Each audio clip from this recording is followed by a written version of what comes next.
অনেক সময় দেখা যায় কেমোথেরাপি দেওয়ার সাথে কেমোথেরাপি সাইড এফেক্টের জন্য পেশেন্টের ফার্টিলিটি ক্ষয় হয়ে যায় বা ক্যান্সার ধরা পড়লো মানে আপনি অ্যাবর্শন বা প্রেগনেন্সিটাকে ডিসকন্টিনিউ করুন।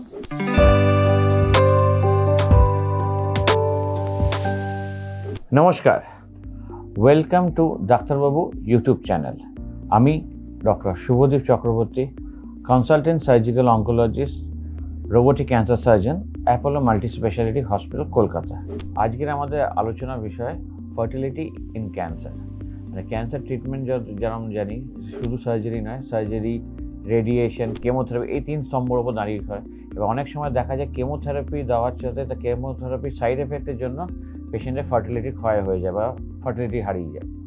সেক্ষেত্রে আমরা কী করি? সেই ক্ষেত্রে আমরা জেনারেলি পেশেন্টদের সাথে এটা পার্সন টু পার্সন আমাদেরকে এটাকে পুরো পার্সোনালাইজ করতে হয়। কারণ আমরা দেখতে পাই যারা অ্যাডভান্স এজে আছে বা যাদের ফার্টিলিটি প্রিজার্ভেশন দরকার, তাদের ট্রিটমেন্ট শিডিউলটা অন্যরকম। যারা ইয়াং দেখা যায় তাদের মধ্যে ফার্টিলিটি প্রিজার্ভেশন কী করা যেতে পারে?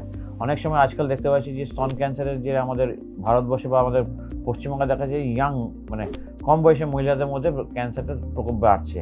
সেক্ষেত্রে আমরা জেনারেলি পেশেন্টের সাথে ডিসকাস করি। তার যদি ফ্যামিলি কমপ্লিট হয়ে যায় তারা আলাদা ট্রিটমেন্ট প্রসেস, যদি ফ্যামিলি তারা না আবার করতে চায় তা সেখানে আমাদের কাছে অপশন থাকে যে ওভারি যে ফলিকুল সেটাকে ক্রায়ো প্রিজার্ভ করে রাখা কেমোথেরাপি চলাকালীন আগে। আবার সিমিলার ইয়াং মহিলাদের মধ্যে এখন ওভারিয়ান ক্যান্সার কিছু একদম স্পেসিফিক আছে যেখানে আমরা ফার্টিলিটি প্রিজার্ভ করে অপোজিট মানে যেই ওভারি বা ডিম্বাশয়তে ক্যান্সার হয়েছে সেটাকে রিমুভ করে তার গ্রন্থি রিমুভ করি, অপোজিট ওভারিটাকে আমরা প্রিজার্ভ করি। তো সেই ক্ষেত্রে এইগুলো ডিফারেন্ট টেকনিক। কেমোথেরাপি এবার শুধু ফার্টিলিটি কেন, অনেক সময় আরেকটা বিষয় যেটা দেখা যায় যেটা হচ্ছে প্রেগনেন্সির সময় ক্যান্সার, যেটা এখন আজকাল আমাদের ক্যান্সার বইতে আমাদের তো খুব কম পরিমাণ, কিন্তু গত কয়েক বছর আমরা দেখতে পাচ্ছি যে প্রেগনেন্ট মহিলাদের মধ্যেও ব্রেস্ট ক্যান্সার ধরা পড়েছে। সেই ক্ষেত্রে আগে ডিকটাম ছিল কি মনে করতো যে ক্যান্সার ধরা পড়লো মানে আপনি অ্যাবর্শন বা প্রেগনেন্সিটাকে ডিসকন্টিনিউ করুন আর তারপর থেরাপি। এখন কিন্তু তা নয়, এখন কেমোথেরাপি ড্রাগস এত ইমপ্রুভ করে গেছে যে আমরা কেমোথেরাপি দিয়ে তার বাচ্চার টার্ম ডেলিভারি বা গাইনোকোলজিস্টের সাথে টিম বানিয়ে আমরা করে তার ডেলিভারি করা হয়। ডেলিভারির পর কেমো কমপ্লিট করার পর আবার সার্জারি করা হয়। সেই জন্য fertility in cancer is a sensitive topic.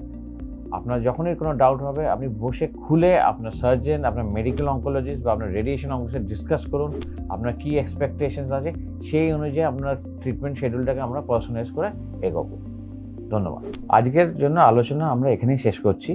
এরকমই যদি আরও ইনফরমেটিভ হেলথ রিলেটেড বা ক্যান্সার রিলেটেড কোনো টপিকে আপনারা যদি জানতে চান তাহলে কাইন্ডলি ডাক্তারবাবু ইউটিউব চ্যানেলটাকে সাবস্ক্রাইব করুন। আর যদি আমার সাথে আপনি জুড়তে চান বা আমার অ্যাপয়েন্টমেন্ট নিতে চান তাহলে নিচের লেখা যে নাম্বারটা আছে সেটাকে কল করুন, অ্যাপয়েন্টমেন্ট নিন। ধন্যবাদ।